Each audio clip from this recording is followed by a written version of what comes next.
Ready? So 3, 2, 1, go. So right off the bat, we're going to skip any dialogue we face by going back to the main menu. This is like the story tells itself in a novel fashion, so it's kind of like a visual novel where you read text and skip it. So thankfully, there's an auto skip, and after operations and chapters that don't have any story, we can just go back to main menu and cancel all of that. So we get some downtime between operations, but anyway, starting off the first operation is basically just a tutorial. So we're going to suture up some cuts, remove some glass shards if I don't fail miserably, and now we're just going to remove some glass shards that are lodged inside the person's arm. And I kind of forgot to mention, but this game is entirely controlled by motion controls, so the little dot you see on your screen is entirely controlled by the Wiimote. So yeah, in like 15 seconds we kind of finished the first operation of the game, so this should kind of give you a feel of the pace we're going for the run. It's going to be very chaotic, and yeah, it's as hard as it looks. Like, it just seems simple because you see a bunch of fast motions happening, but the game is very finicky with hitboxes, so you need to be very precise. And doing things super fast while not killing the patient in the process is kind of hard.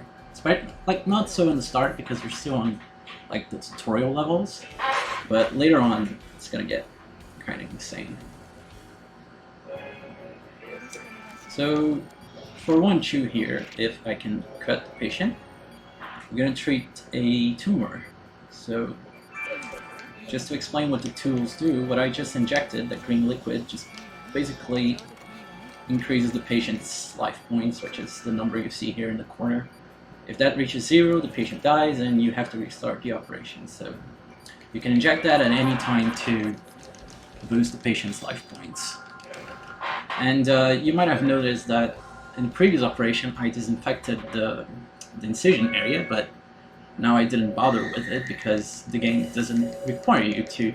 You just get a bad grade, and that's fine for us. We don't really need the patient to have a nice post-op. We just need a good op.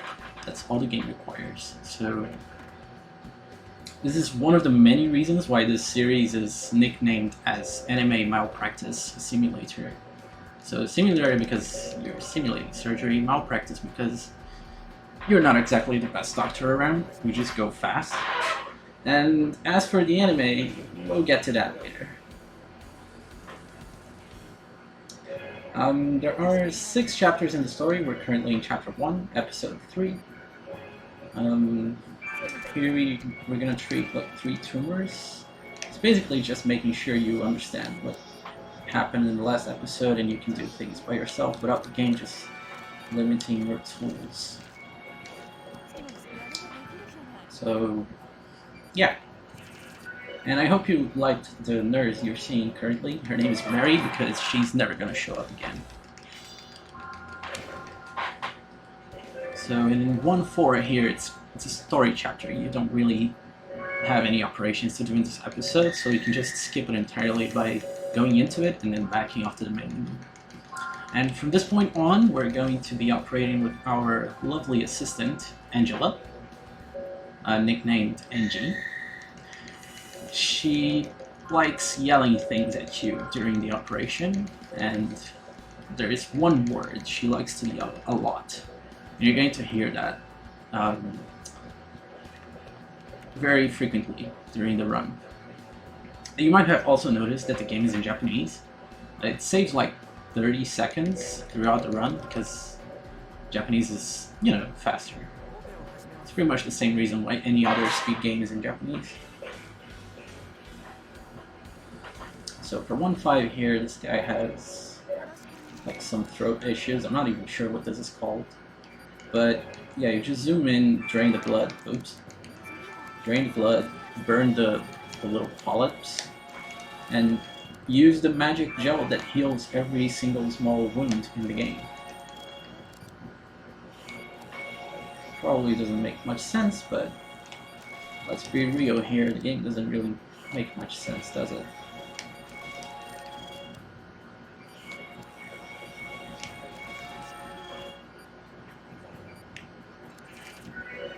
Right, so during the start of the run I can't really pay much attention to chat because I have so much to explain and all.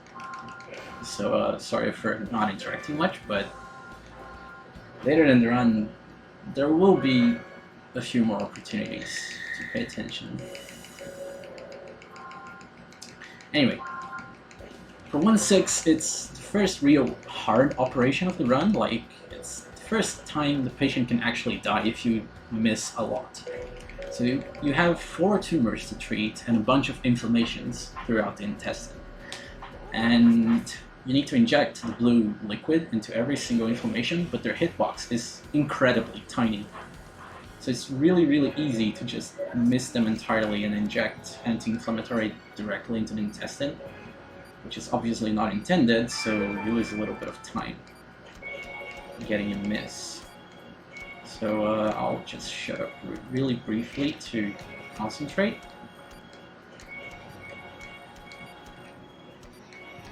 Of course, the larger ones have a bigger hitbox, but anyway, with that out of the way, you can extract these 4 tumors.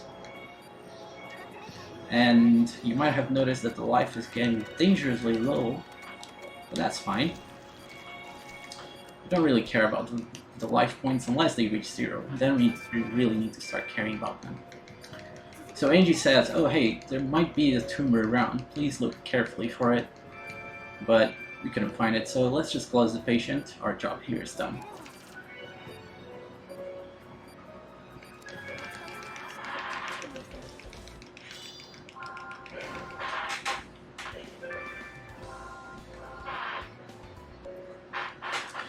And in 1-7, the story goes like, oh, hey, you missed a tumor, you're a really bad doctor. So what they don't tell you, though, is that you were operating on an intestine, and the tumor you didn't find was on the back part of the lung, so there was really no way you could find it, but they still blame you anyway, and Angie gets really pissed off at you. Then in 1-8, there's this major traffic accident, and, well, we gotta save this child that is currently in cardiac arrest, so we gotta revive him and extract all the glass shards and heal all the damage. He's in pretty bad shape, so... this defibrillator, like, there's a little gauge, and I need to hit the green or light gray areas. Like, if I hit the green sweet spot, I don't really have to do this twice, but it's a really tight frame window. It's actually only 2 frames to hit the green area. But anyway, there's glass shards in the heart, so we're just going to carefully take them out. Carefully, I said. Alright. Next up, he's going to go into cardiac arrest again, so we're just going to revive it. And remember how I said it was anime malpractice simulator? Well, there's a giant piece of glass inside the guy's heart. Now, the heart is bursting for some reason, so the game just draws a star and slows down time, like it just summoned a demon or something.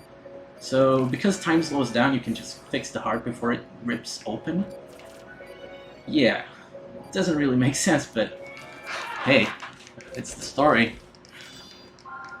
And I'm not making this up, this is like actual like dialogue in Japanese that you guys can't read because it's going by so fast.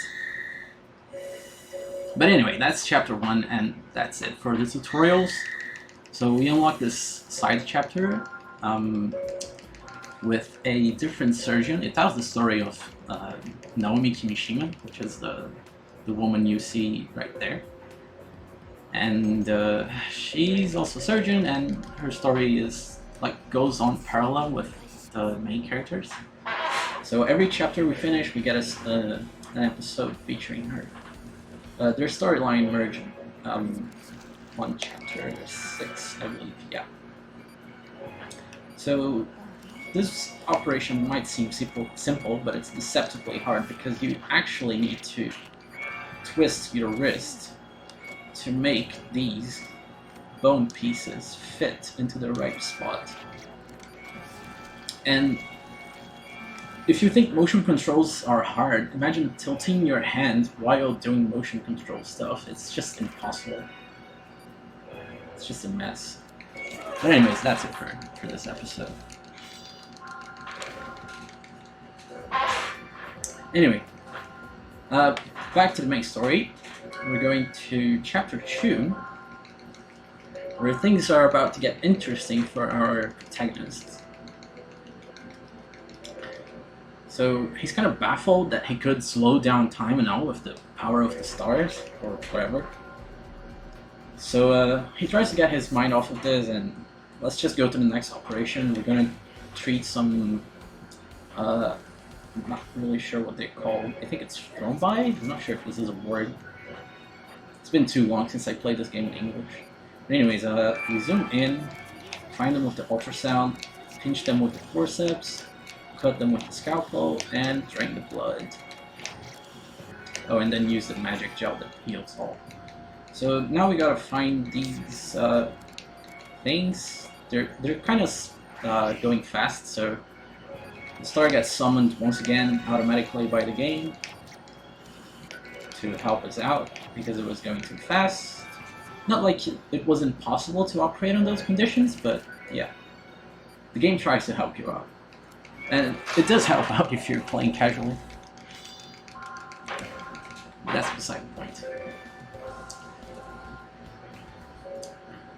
So at this point, the guy's like, okay, I can summon stars to slow down time. And it's kind of annoying that I don't have control over this. So what he's gonna do is practice drawing stars by himself so he can slow down time at will. Yeah. So we do this by actually drawing a star with the Wiimote, and this is actually one of the best things about this game. Like, there's an algorithm that detects whether what you drew is a star or not. And as you can imagine, that thing is not very precise at all. So I'm going to do my best to do some weird stars here, but yeah, let's see what comes out. So yeah, every time you hear that sound effect, it means that the star counted. Yeah, as you can see, it gets really, really weird.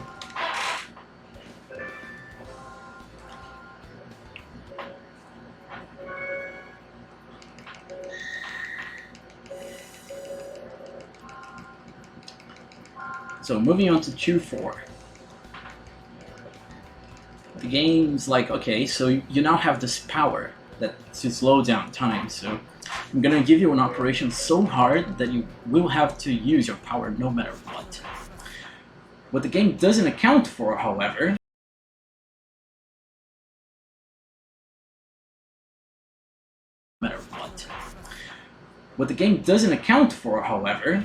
is that we don't really care about the patient. We only care about the timer.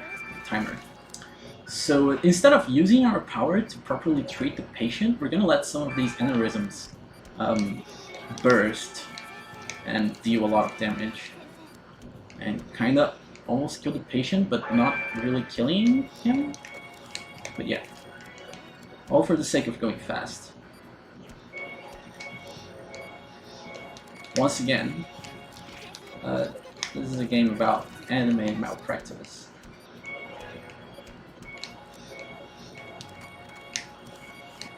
So after taking care of these waves, the game's like, okay, I'm gonna spawn like 4 at once, and he expects you to use the star, but we're only gonna treat these 2 and let the other 2 burst. The guy's gonna take a lot of damage, but he's not really gonna die, so things are fine. We didn't really have to use it. And it's faster to just let them burst, because we don't really have to treat them, so it's faster.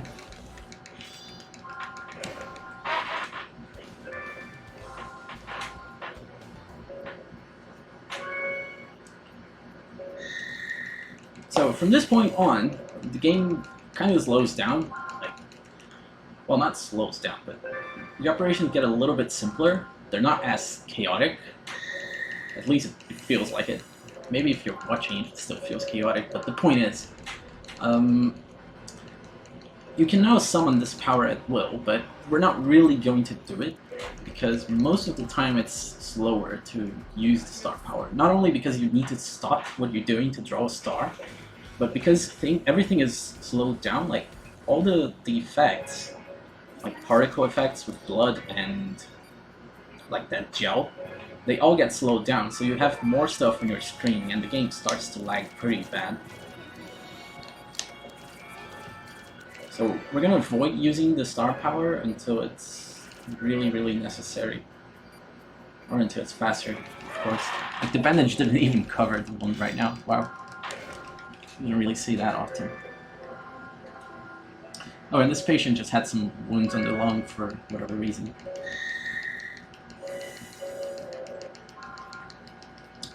So we now have 2 story chapters we can just skip. And if you thought... So you're probably thinking, right? This game is crazy. You can do, like... You can move at unreal speeds with motion controls. You can summon stars to slow down time. Surely this cannot get crazier. But oh, you're wrong. Because in Chew 9, we're going to be dealing with a virus called Yote. Specifically the first strain called Kiriaki. And it's a really weird virus. And, well, this is the same patient from Chew 6, right? So there are no external wounds. She was in the hospital, but now she's, like, suffering. So we're gonna open up and see what's wrong with her lung now.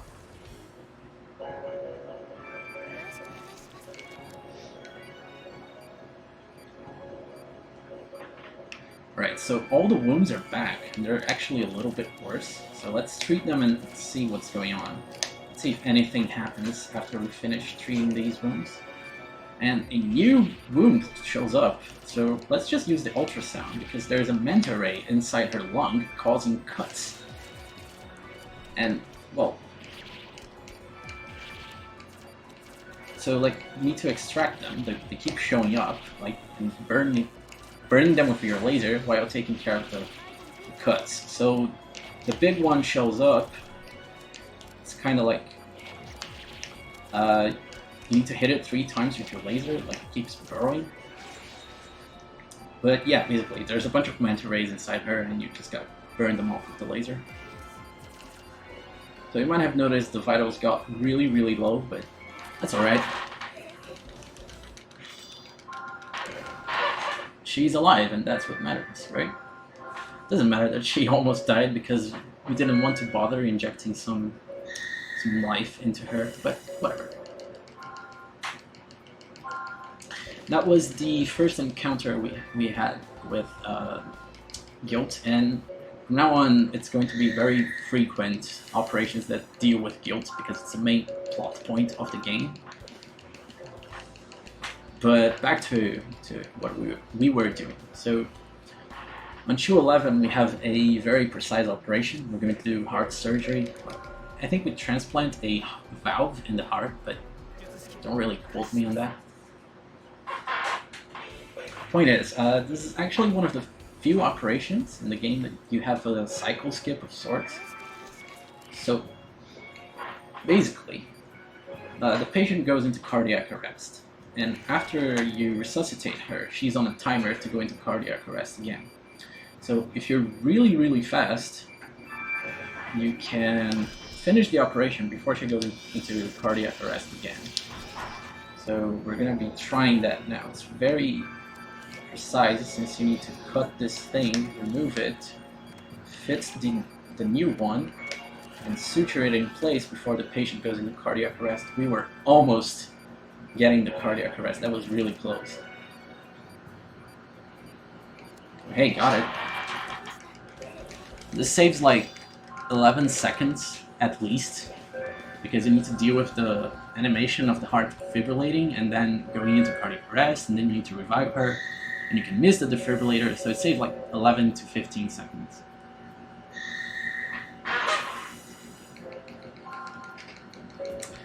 And that concludes chapter 2, so we go back to the side story to do an episode with Naomi. So we're gonna operate on this guy that has some really weird tumors on his, I think it was intestine. I don't know. But the point is, this operation just tells you that Naomi can also draw stars to do crazy shit. But her star power is a little bit different from our protagonist, whose name is Derek, by the way. Probably should have said that at one point, but I think I didn't. But the point is, she can draw stars to automatically give patients life points. So every time you conclude an action, like you see these little OKs popping up on the screen. So every time one of those happens, the patient will get a life boost. And this will come in handy because since 4 of these just spawn, we're going to take a lot of damage per second. So her star power kind of counters that, and you can finish this operation without ever really worrying about vitals. And we leave one of those alive on the first tumor because whenever you take the third vein from a tumor, the patient starts taking a lot of damage. On normal, it doesn't really matter because it doesn't do enough damage to kill you. But on hard like on hard, it's enough to kill you, and it's better to just be used to it. So when you shift categories, you don't accidentally kill yourself.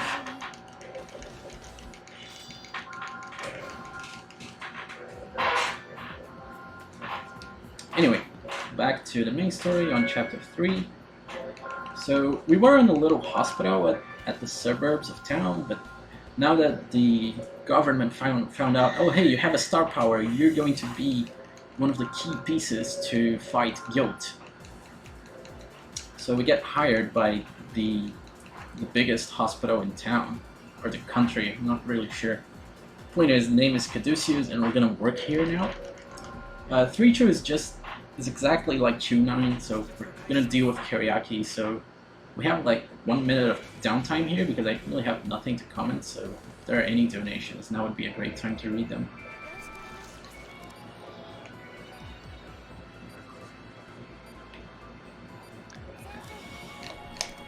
I'll just take this moment to go ahead and plug that this is Bring 'em Over 2, online marathon aimed to raise money to bring Louise, Miguel, Madu, and Sopa to HDQ 19.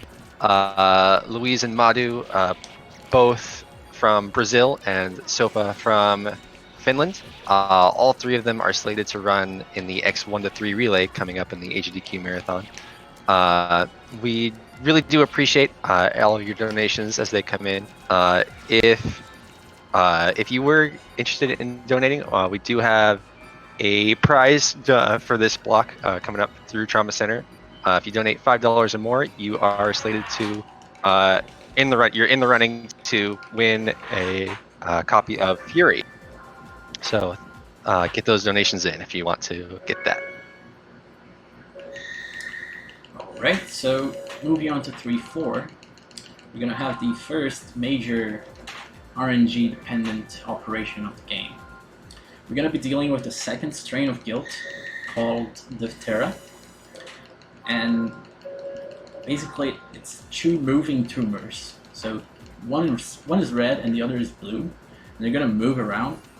What you want them to do is get together, like they're going to collide, right? And at that point you can drain their tissue, and once you do that 3 times you can extract it. So when there's one pair on the screen, like it's a matter of RNG because they need to collide eventually and their movement is completely random.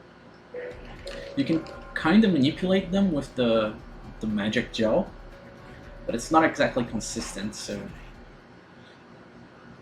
we kind of avoid doing that. When there are 2 pairs though, if 2 tumors of the same color collide, they're just going to create a big tumor, like these ones you're seeing right now, and basically deal damage to the patient. So, less RNG. God damn it. Come on guys, cooperate. So like this, they collide. And I need that to happen 2 more times now, please. Oh, I also forgot to say, like, if one pair is like this, and you're draining them, if another moving tumor, like, collides with the pair that's already being drained, they will stop what they're doing, and you won't be able to damage them, so it's really annoying. So that was part 1 with one pair, so now we're going to the lungs where there are 2 pairs.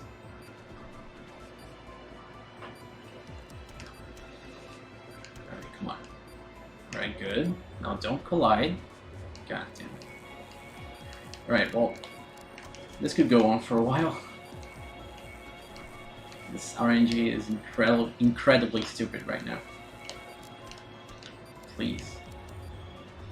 Alright, finally something good.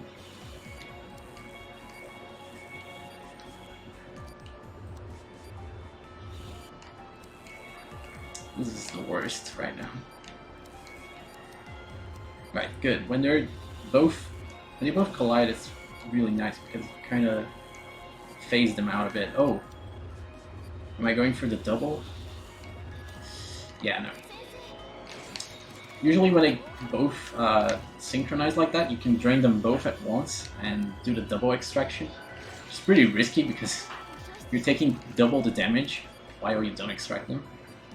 It saves a bunch of time, but it's really dependent on when they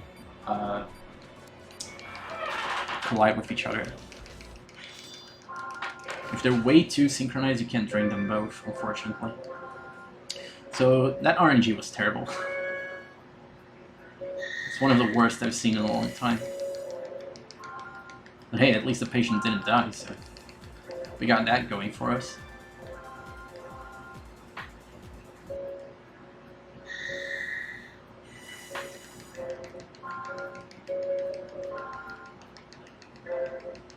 Yeah, the Thurler is absolutely dreadful for speedruns. We're gonna see it exactly 1 more time throughout this run. But anyways, moving on to everyone's favorite, the bomb. So 3-6 here. Our patient, hello. Why isn't my Wiimote working?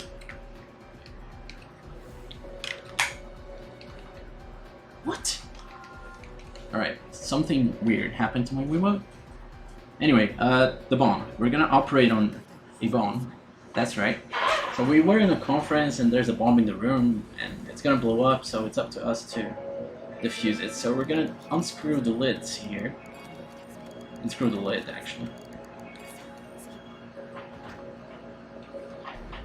And you see those panels? We're gonna have to laser them all away, but they're flashing red currently, so we can't really do much. So we're gonna move these plugs around so that the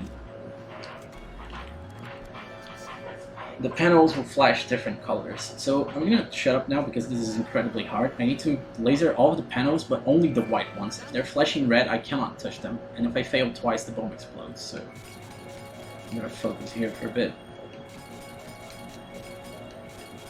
And the red panels, like,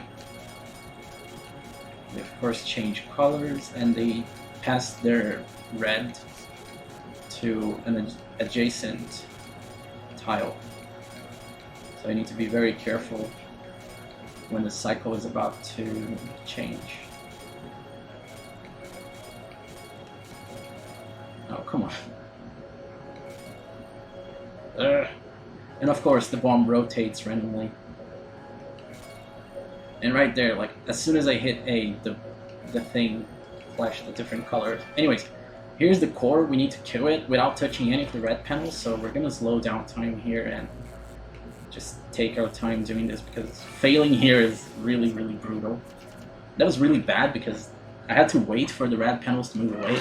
That's kind of bad luck, because again, when you use the healing touch, which is the star power, everything slows down, so you need to wait for the red panel to move away, and it takes longer to move away because there's low down time. At least it didn't die to the bomb though, so that's a huge step.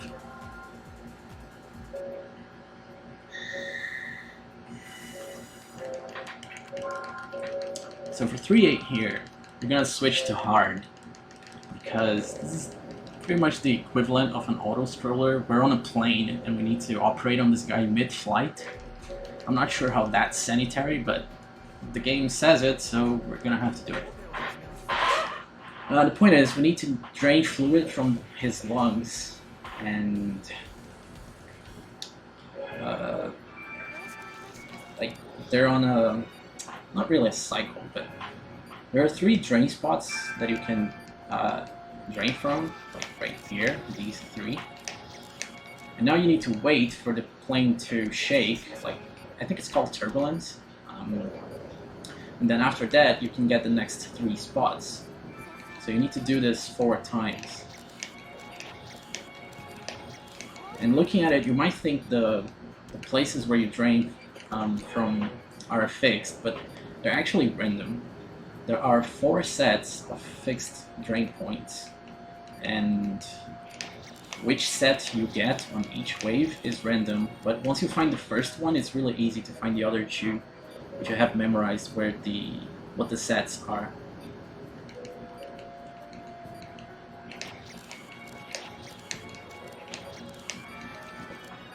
So yeah, this is the only operation we changed difficulties for, and I guess I should note that even though this category is named normal, you can do operations on any difficulty above the one you're playing at. So since we're playing on normal, we can play any operation we want on hard. And if we were playing on easy, we could play any operation we wanted on normal or hard.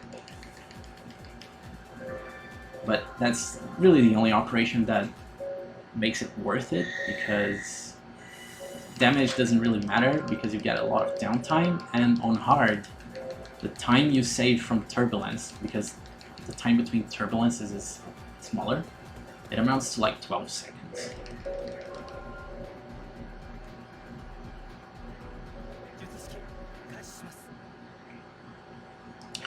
So for 310 here, we're going to be dealing with the 3rd yolk strain, which is called Treaty. It's basically this layer of green Doritos on the patient's organ. They're kind of a pain to deal with, so I'm just going to use the star here for safety. And the way to treat them is you just remove all the thorns, and then you remove all the green Doritos, and that's basically it. The catch here is, if you take too long to extract stuff, the thorns regenerate, and if there are thorns when you extract a cell, not a cell, a Dorito, sorry, the Doritos replicate. So we don't really want Doritos to replicate inside our patient, so we use the star there just to prevent any of those regeneration shenanigans. Of course though, if you find some green Doritos around and some thorns, you can probably try to multiplicate them. I'm not sure if it's going to work in real life, but I've never really seen green Doritos, so I've never been able to test.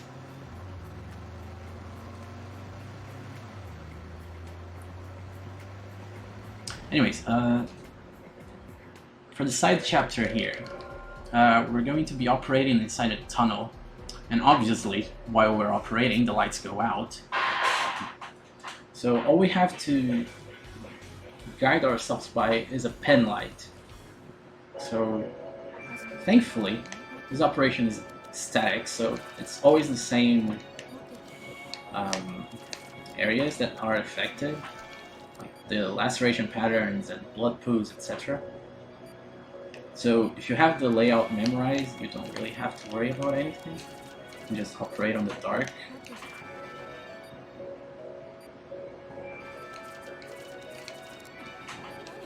And here the pen light loses its battery, so you have to operate in the dark. You can kind of use the camera's flash to just show you a little bit of it, but we don't really need that. We can operate in the dark. And of course, as soon as you finish what you're doing, the lights come back on. It's like magic.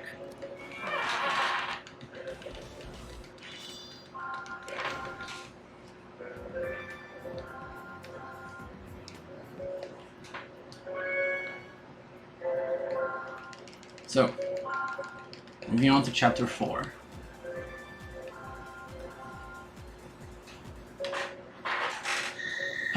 Right. Chapter 4, we're going to be dealing with the 4th and 5th strains of guilt. For starters, we're going to be doing Tatardi, which is basically like 3 little... I'm not sure what to call them, actually.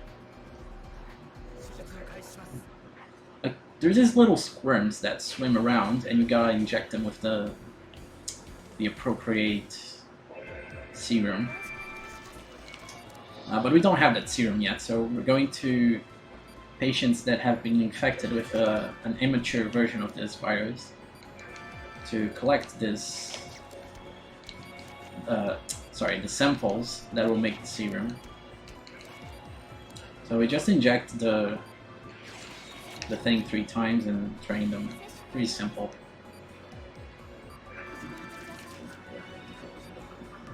And you might have noticed this is like the only operation we actually get a map to navigate around. So we have the 5 patients and we need 3, and I think it's all antigens, I'm not sure.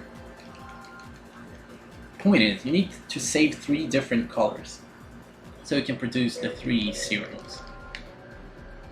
So there are 5 patients, 2 of them are repeats. Thankfully we know which ones are the repeats, so we can just go to the 3 houses that have the stuff we want, take it, and walk away.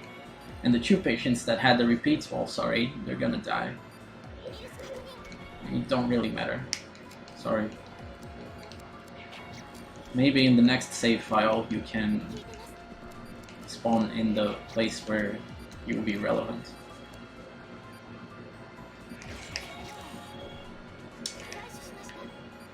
But yeah, this is just the same operation 3 times, whereas there really isn't much to it.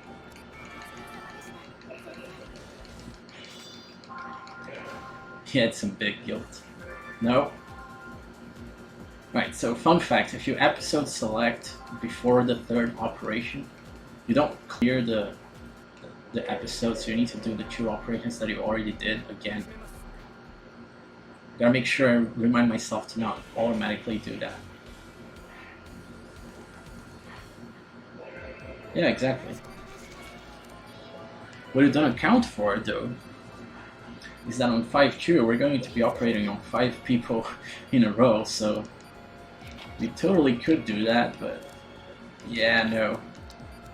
Time is more important. Oh, and this guy goes like crazy and starts spreading the gel. Well, not the gel, but a bunch of toxin that you can neutralize with the gel.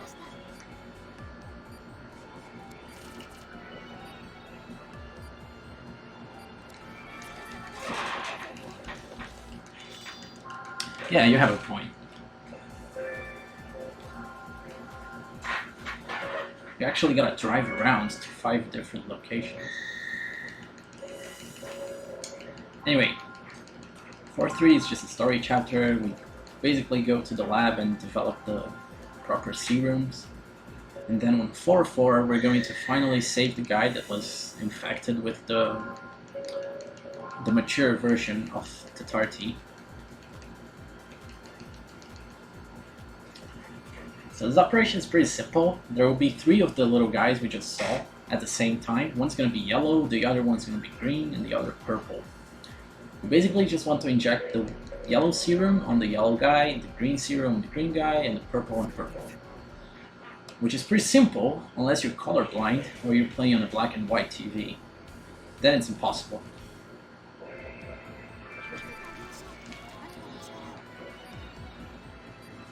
But yeah, there's gonna be these colored tumors.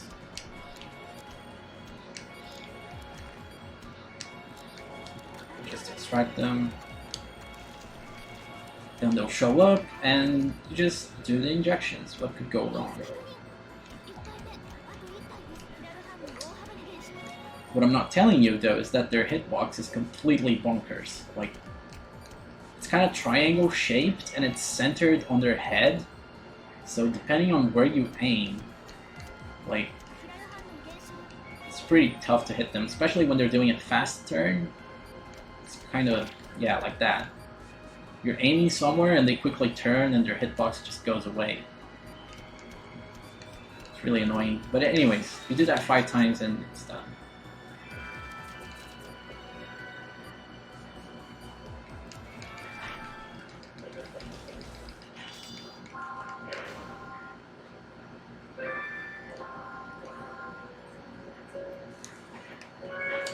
So coming up is for 6. We're gonna be dealing with the 5th strain, which is called Pempty. It's basically this huge jelly-like form that fills your lung. I'm not really sure how to explain it. You're gonna see it in a minute. Basically, this old guy is infected with it, and we have no idea how to treat it, so we're gonna cut him open and experiment with different tools to see how the guilt reacts to them. Obviously, the guy consented to this. We're not just gonna cut someone open and just do crazy stuff on them. He consented to the operation, kind of. According to the story, anyway. So, there's basically this huge gel on your lung, so we're gonna try cutting it, but it's not gonna work. So we're gonna try burning it with the laser, but it also doesn't work. Let's try the magic gel, also no good. So we're gonna inject some interesting colored liquids to see how it reacts. And thankfully the order is always the same, so I don't really have to memorize which one I should be injecting. And when you're done, you extract a piece of a bunch of cells to examine at the lab, and that's basically it. Close him up, he's all good. This guy's a heavy smoker, yeah.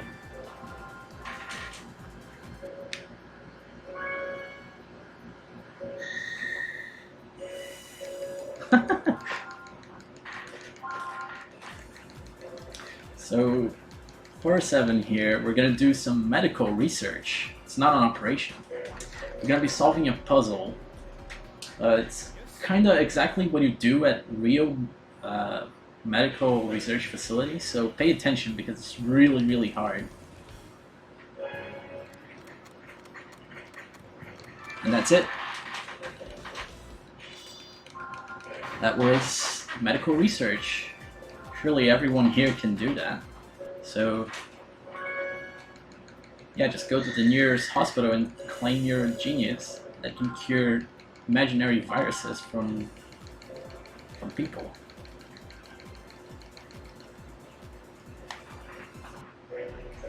But anyways, thanks to our wonderful research, we have developed a new serum that will probably be effective against the thing. Probably. So we're gonna try it out. Cut him open and just inject the thing, and it kind of works. You can see the thing like shrinks a bit, but it creates these weird tumors that we can just burn off. And now we get to see a core which we can burn with the laser, and sadly that's not enough. The thing just regenerates instantly. So we're gonna try it one more time just to see if, you know, like second try is the charm or whatever. This time we're gonna try cutting the core out, but again, it instantly regenerates. Not only the core, but also the mass. So we back off, stitch him up again, and back to research.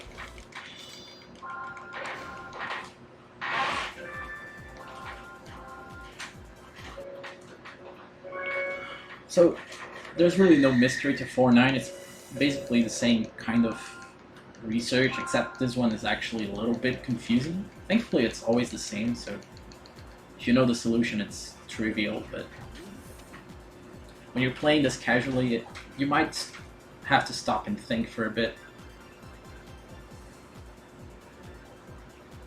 It's not something you need 200 IQ for, but the solution isn't in your face like with the previous one. And there are 2 sets of puzzles, so you get some variety. But yeah, anyway, this is the first board. And this is the second one, so just put this here, this there. And yeah, that's pretty much it.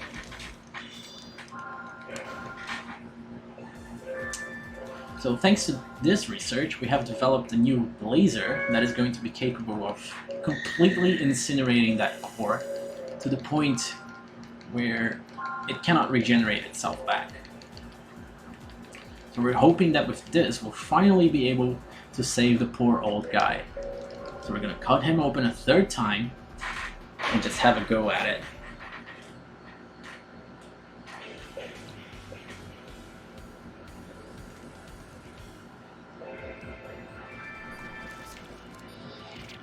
God damn it. Making that incision is incredibly precise. It might not look like it, but drawing a straight line is incredibly hard. Anyways, you can see this is our new laser. It's pink instead of blue, and it never runs out, so we don't really have to worry about it. Anyways, after burning the core, it kind of gets pissed, and it starts throwing smaller cores at us. It starts with the pink ones, and then the blue ones, and now the gray ones. Each one of them damages the patient in a different way, but since we kill them so fast, you don't really get to see what each one does. So the pink ones, if you leave them alive for long enough, they're going to make a giant cut on the lung that you will need to suture, of course. If you leave the blue ones alive, they're going to make some tumors on the upper part, which then, if you don't treat fast enough, will explode and do a bunch of damage. And the gray ones will just circle around the main core, dealing damage per second. But yeah, since we can just kill everything before it deals any damage, this is functionally an auto-scroller.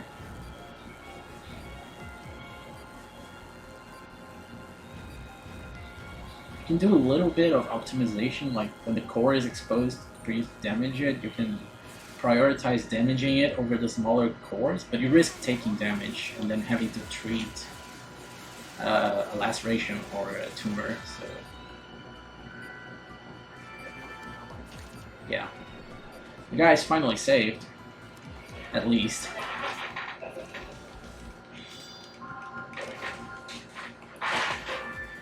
But spoilers on 411, which is a story chapter, because we cut him open so many times and he wasn't really young, he couldn't really take the operations and passed away.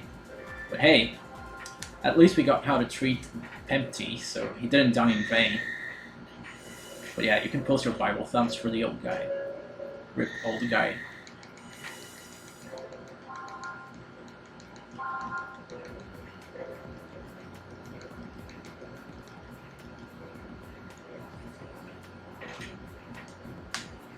Anyways, side story episode 4, we're gonna do a kidney transplant on a kid for some reason. I have no idea why we're operating on this kid, because it's been so long since I read this chapter story. But anyways, he has those weird tumors from before. So after we extract them, we're just going to draw a star and summon Naomi's special star power.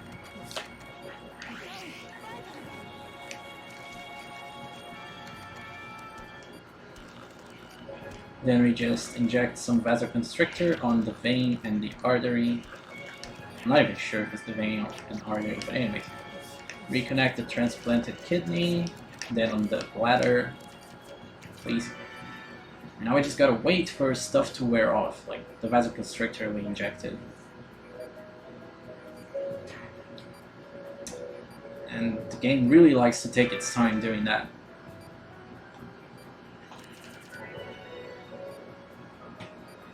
The amount of time the game just hangs there waiting for stuff to wear off seems random to me. Like, some runners claim that, oh, it depends on how much you inject, but I tested it out and it's RNG for all intents and purposes. You can't control it really. You can sometimes lose like 9 seconds just because of the game hanging there for more than usual. So, Chapter 5. I haven't mentioned it so far, but there's an evil organization behind all these viruses. They're all man-made. They're not natural occurring. And now they're pretty much terrorizing the town with guilt. So for 5-2 here, we're going to treat 5 patients back to back. They're all infected with Kyriaki. So the game gives you 10 minutes to do these 5 operations, which is honestly a lot. We're not going to use even half of that. Like an optimal 5-2 would be sub 3 minutes IGT.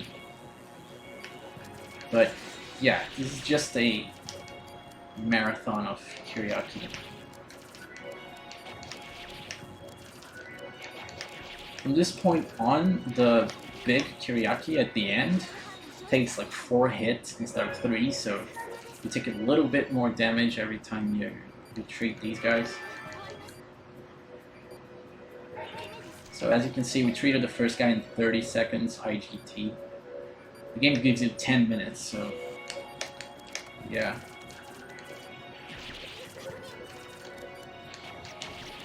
And fun fact, like, you don't have to treat all 5 patients. Like, if you run out of time but you saved 3 patients, the game accepts it as your victory. It lets you go to the next chapter. But unfortunately, if you manually kill them instead, the game says, oh, that doesn't count, you lose. So we actually have to do all 5 operations. We can't just kill the 4th guy and move on. Which would be awesome, because it would save, I think, 2 minutes? Between 1.5 minutes and 2 minutes. Teriyaki. I actually never heard that. I think you're the first person I see calling them teriyaki. I'm gonna call them that from now on. It's better than manta rays.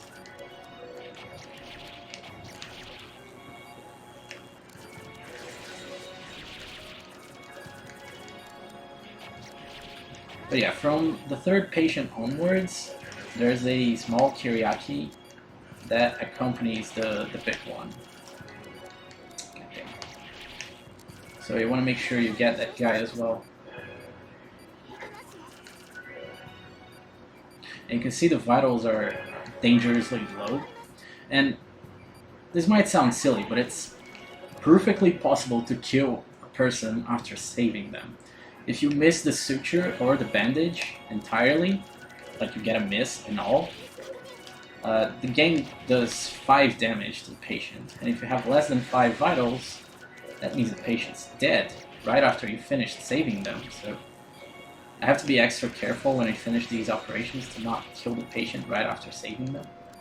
And the worst part is, like, this is the 4th patient, right? So if I kill this guy, I have to go back from the first guy. I need to operate on all of them again. So yeah, be careful.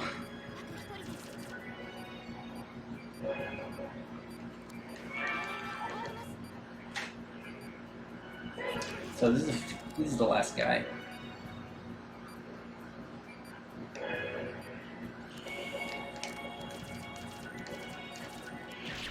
Oh, also the HP is, it's shown as an integer, but it's actually a fractional value.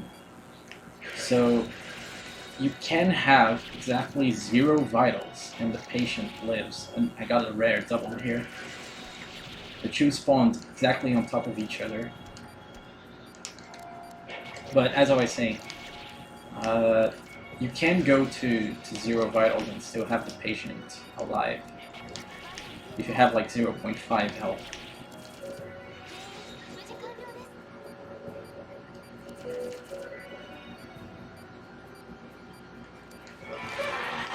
I think our IGT was like 657, so that's really good. It's really close to optimal. I think optimally you would end the operation with a 702, 703. We were like 6 seconds away from that, so that's pretty good. And at this point in the run, your hands start asking for mercy because you just spent 5 minutes suturing like a madman. But hey, there's still like what, 40 minutes of run, half an hour.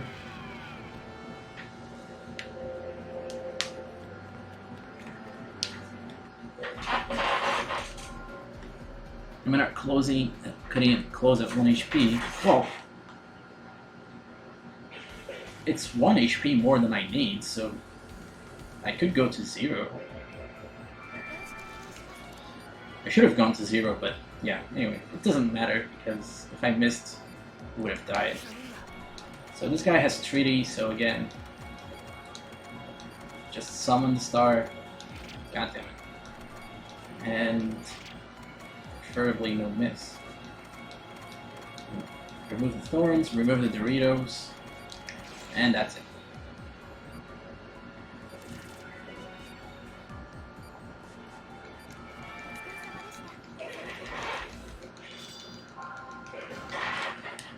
So, according to the story, like, the town is in mayhem, everyone is suffering from guilt, and every hospital is putting their best men and women to put out this crisis. And on 5-4 here, we're going to deal with our final patient of the day, a Tatarti patient.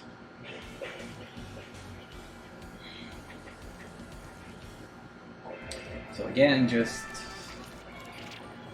inject yellow on yellow, green on green, purple on purple, and victory will be achieved. Got it. Please. Alright, sometimes the game just messes up your hitbox entirely and you get stuck with a bunch of misses like that. It's really silly. What? Come on, please. What kind of doctor am I injecting this poisonous serum directly on the patient's lung instead of the virus? Like I said, the hitboxes for these guys is very, very silly. But yeah, they're down now, so we don't really have to worry anymore about them. And we can finally move on to 5-6.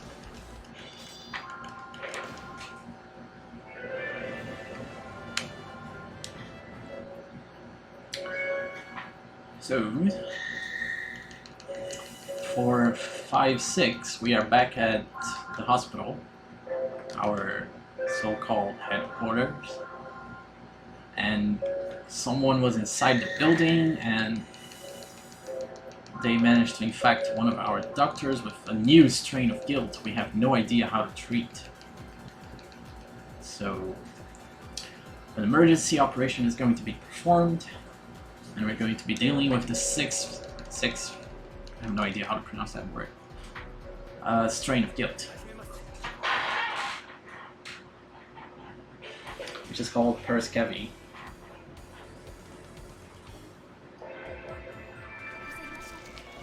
It's basically this huge worm, and the point is that you want to extract it, but it's too big to extract it, so you cut it open, and it splits in two.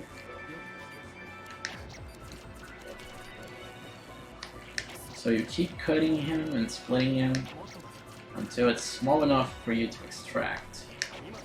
And then you just repeat for the big chunks you left over. It's pretty simple. Except when they overlap like that, then it's very silly. Because you can't really extract them.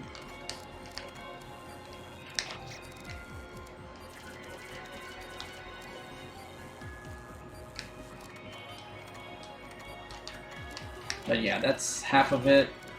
So just keep cutting, keep lasering them. You can only paralyze them with the laser if you hit them under the butt. So it's a really tiny hitbox, and it's very annoying to hit when they're spiraling around. When they're going on a straight line like this, it's very simple, but when they start circling, it's hell. Come on. And that's it. Very simple, but you can very easily lose time here because the hitboxes are so annoying.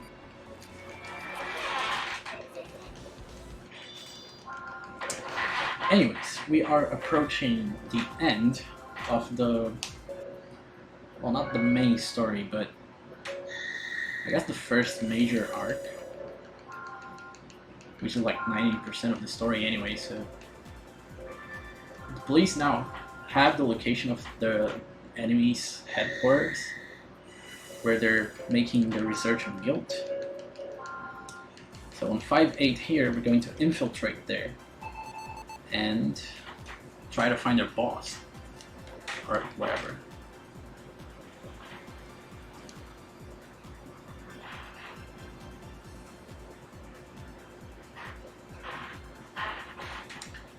So there's this guy collapsed on the floor with apparently a weird guilt inside of him. So we're gonna treat him before moving on because we're doctors and we are also meant to save the bad guys, not just the good guys. So cut him open, and okay, there's just some lacerations around.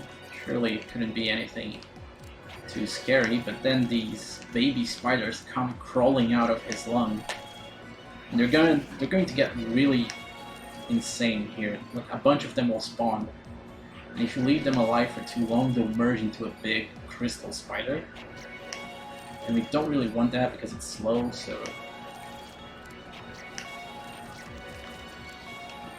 yeah, just burn them before they can do anything.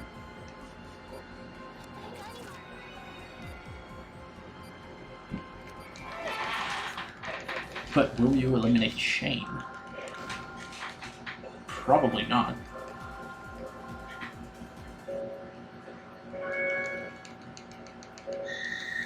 So for 5-9 we have the alleged final boss, which is like the main researcher from the bad guys. And spoilers, it's the nurse's father, who was kidnapped and forced to research on guilt. So now we have to save him so he can atone for his sins, or some melodramatical thing like that. Point is, he has the final strain of guilt inside of him, and we're gonna treat it now. It's called Savato. And it's really crazy. It's this mechanical spider on flames that lives on the heart. It's really silly.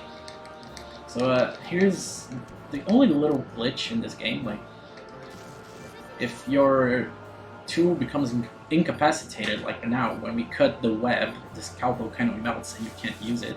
If you mash Z, you can still use the tool for one more frame, like on the frame you are mashing Z. So we can use that to cut 2 webs at the same time instead of having to wait for the scalpel to renew itself. So you can just do this, press Z, and take 2 webs at the same time. This saves a bunch of time here in this first part of the fight, because we don't really have to wait for anything, and as you saw, he creates more webs as time goes on. But anyways, now we can actually fight this guy. So the way to do it is simply burn him with the laser several times. He's going to keep summoning baby spiders and creating cuts all around, so yeah, not much to do except keep burning and hope that he doesn't do many attacks. Whether he attacks or not is completely random. So I've had cases where he doesn't attack at all, which is the best RNG pattern you can get. But other times he'll be so aggressive that you spend like 2 minutes cleaning up the mess he leaves behind. It's really silly. But yeah, you just keep burning him with the laser and inflicting damage. And a key point of this fight is you need to keep burning him, because his HP regenerates over time. So you need to keep burning him to like have the optimal cycle, which is exactly what I did right now. That was really good RNG for phase 2. Moving on to the final phase. Let's just hope he doesn't attack us.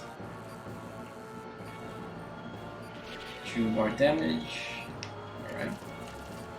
Oh, also, you might have noticed that our laser runs out every few seconds after using it, so it's very important to manage your laser well. So after cutting him a 3rd time, you inject the black serum and he goes berserk.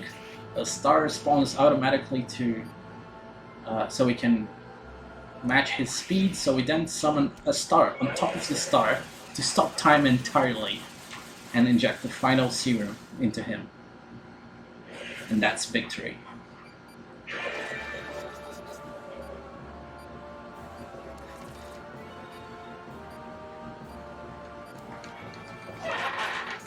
That was a really, really good fight. I didn't get much aggression from the thing. So, yeah, that was a blast fight. We're not really done with the run yet. There's still some things, some loose ends we need to take care of. Even though we just pretty much dissipated? I think that's the right word. The criminal organization behind guilt. Does he feel guilty? Probably. If the sequel is anything to go by, yeah, very guilty.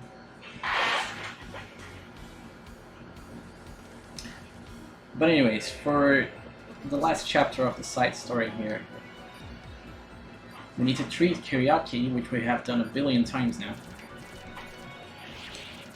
But there is a catch. After you deal with the first wave, a bunch of blue crystal spiders, which I mentioned that we never wanted them to spawn, will spawn. And that will make the vitals plummet like crazy, as you can see right now. And they won't go back up until you kill the spiders. So, yeah, let's just use Naomi's star power to prevent any damage at all from coming our way. Hello. And then we can just take care of the remaining Kyriaki. And once we're done, we need to extract one of the crystal spiders. So as soon as one of them stop, yeah, now I can just kill the rest of them. That was really optimal because they shared, like, their hitboxes overlapped, so I could kill them both at once.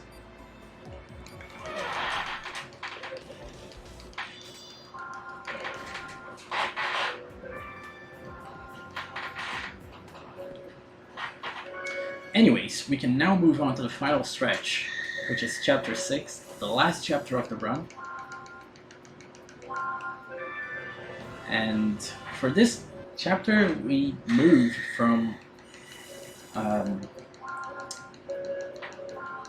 I think it was, I'm not sure if the main game is set on Japan or the Americas. I really don't remember. But the point is, we are now in Europe, I think, if I remember the lore correctly.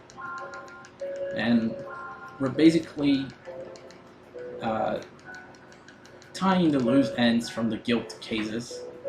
So there's this scientist guy with a tie filled with skulls. You saw him for like a few frames during the dialogue there, which is totally not evil.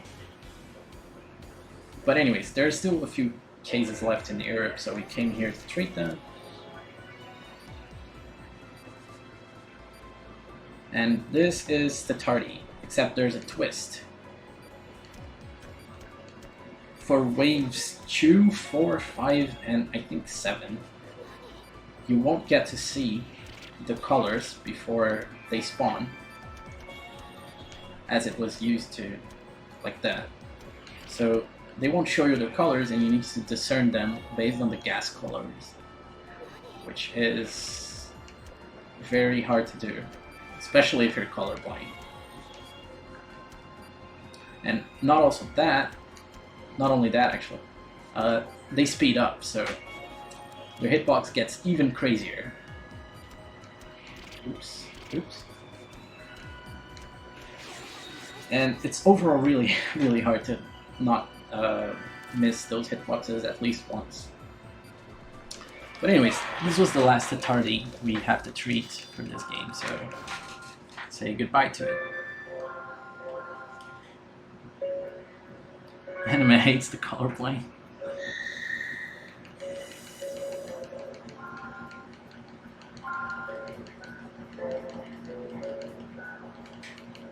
Ah yes, they changed the region based on the games, yeah. Probably why I was confused. Anyways, for 6-4, our patient is the protagonist himself who got infected in our last operation. So we're going to be controlling Naomi and operating on the protagonist. He has a unique 2 different strains of guilt inside his heart, both Kyriaki and Paraskevi. So we're going to be treating, oops, both of them at once, hopefully.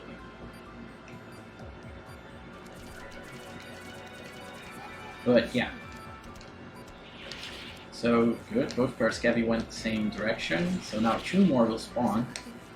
Now we're going to use the star power and hopefully treat all 5 Kyriaki. Alright, I got good spawns there. I could find them with the ultrasound really fast. So now, after burning all 5 of them, I just treat the lacerations. After dealing with all that lag, now I just wait for wave 2, which will have a big Kyriaki and 2 decently sized Paraskevi.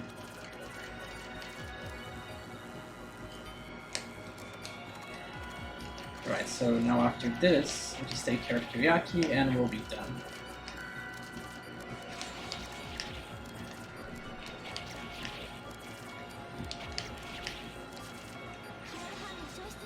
That's pretty good. I was pretty lucky with the Kyriaki spawns and the Paraskevi spawns. Like, they can go in different directions there at the start, which kind of throws you off with the laser. But thankfully they went the same way all 3 times.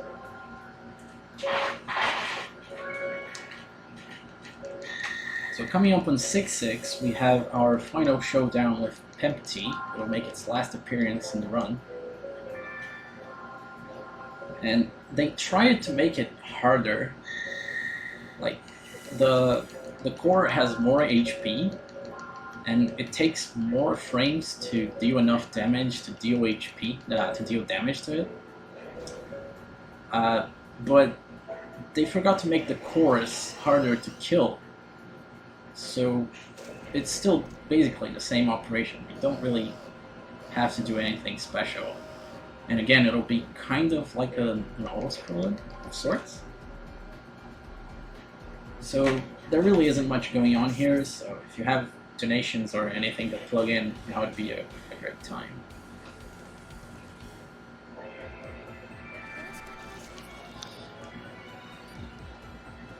I'll just take a moment to replug the donate or the marathon. This is Bring 'em Over 2.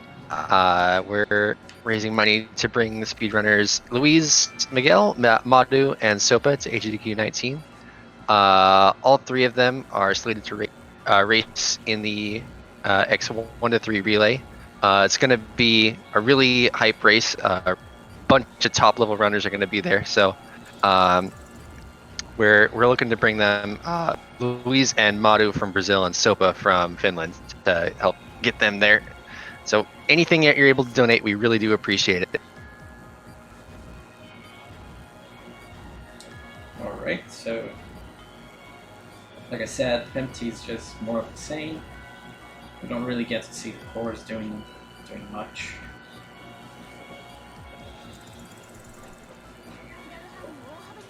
That was, I think, half of the damage we need to do, so probably 4 or 5 more. I don't really remember how many.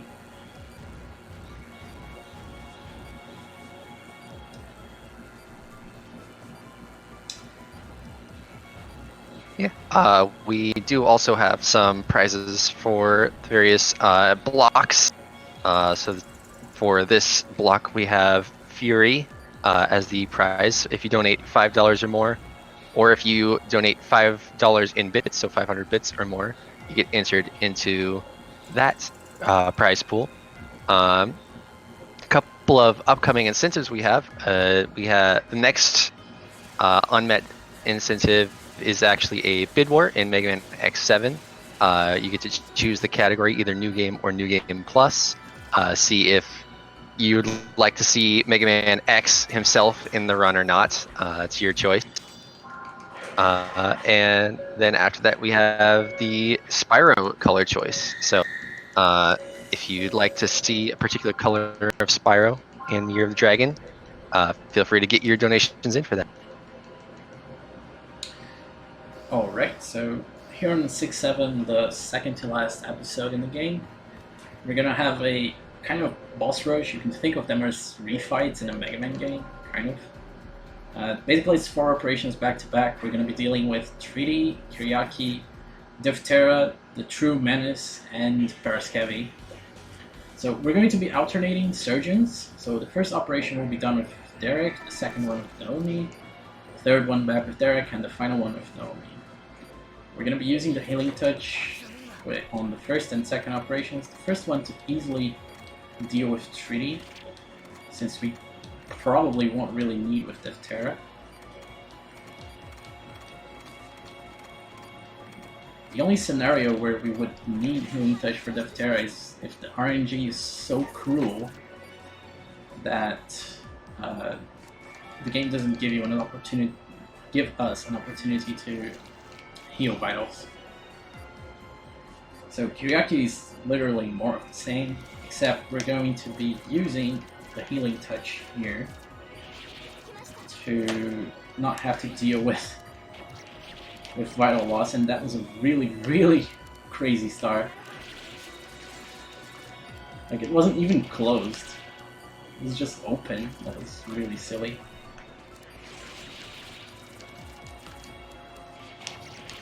So, 3 more hits on the big Kyriaki, and we can move on to Defterra, the RNG devil.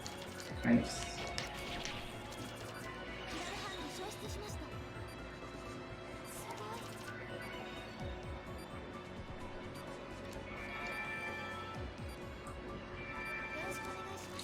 Right, so the Defterra operation is kind of simple. There will be 2 pairs and you just need to extract them. The catch here is that random blood pools will spawn, and if one spawns on top of what you're trying to burn or extract, you won't be able to do it until you properly drain the blood pool, so hopefully nothing gets in our way. Like just now.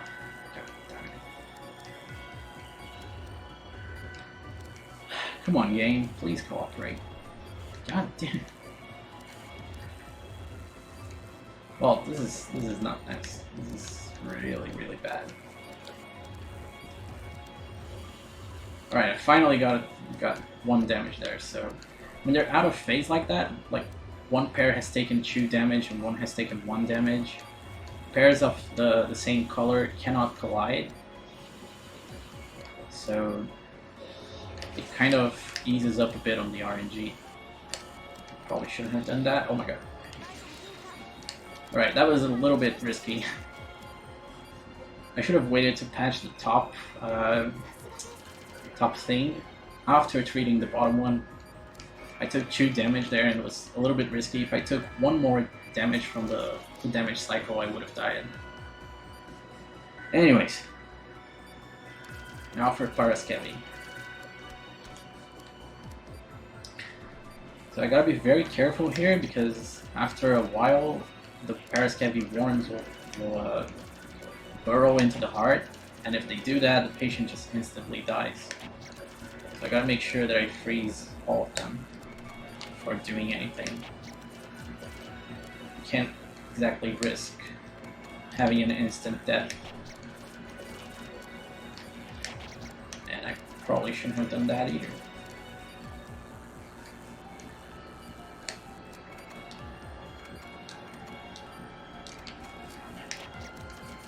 Also, the Paraskevi hitboxes for picking them up are really, really small. Like, You have to pick them up from the middle of their bodies. If you get them by the tail, it doesn't work. So it's really finicky. But hey, we did it. We only had some terrible RNG with the Thurler.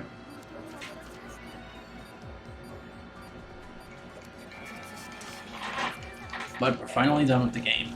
Kind of. We still need to beat the final boss.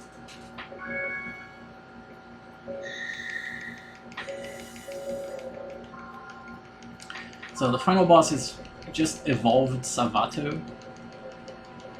It's exactly the same fight, except you need to laser him for more time to do enough damage to him, and he will be way more aggressive.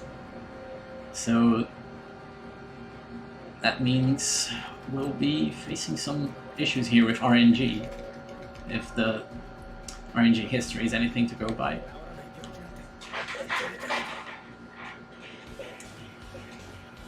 Oh, and also, its flames are now red, so it actually looks like it's on fire now, instead of some eerie blue flame. Oh, and enjoy the music. The final boss music for this game is incredible.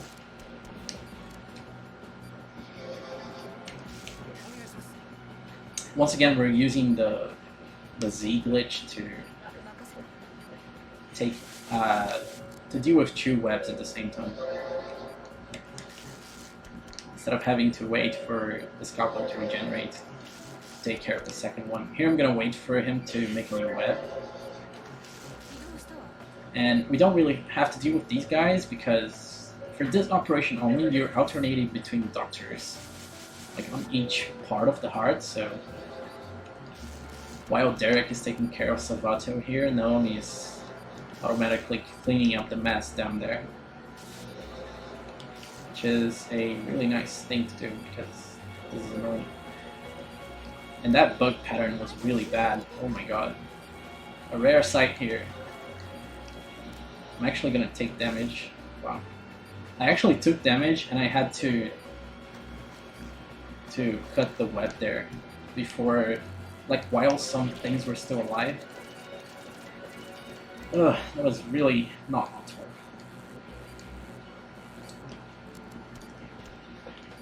Mostly because we need to wait for Savato to absorb the babies, and they crawl really slowly. But yeah, as I was saying, the fight is exactly the same from what we did in 5.9, so just keep lasering him until it dies, pretty much. After dealing 4 damage, you can cut him open and he will flee to the other area. First phase RNG wasn't that bad. Let's see how he behaves on phase 2.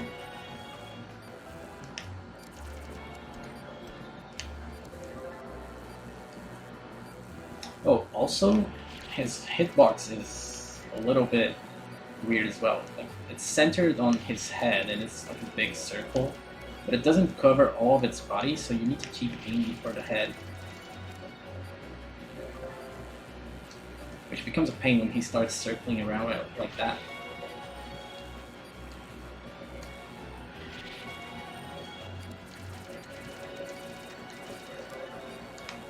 Come on.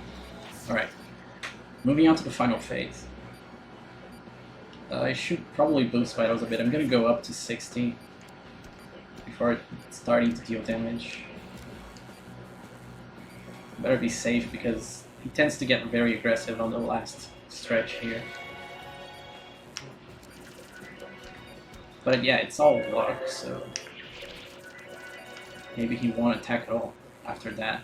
Yeah, never mind. He's being annoying.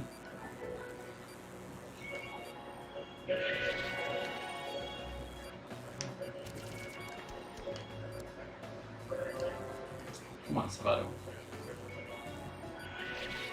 Alright, last hit. Alright. So now we can just finish him. Just gotta draw a star. Stop time, and I mean the in-game time, not the tank. Jesus Christ. Sorry, that was a little bit ambiguous.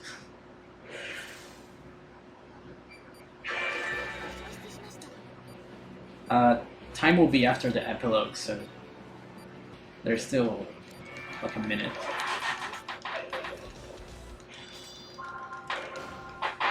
So after beating the final boss, we can just read the epilogue. I'm just going to skip it, so time is coming up. It'll be when the word skip on the bottom right fades. Fades completely. I'm gonna call it out as well.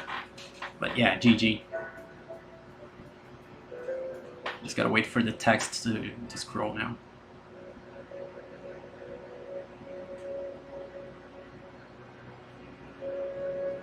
And time. That was a really good run. I'm guessing mid 125, something like 125, 30, 40.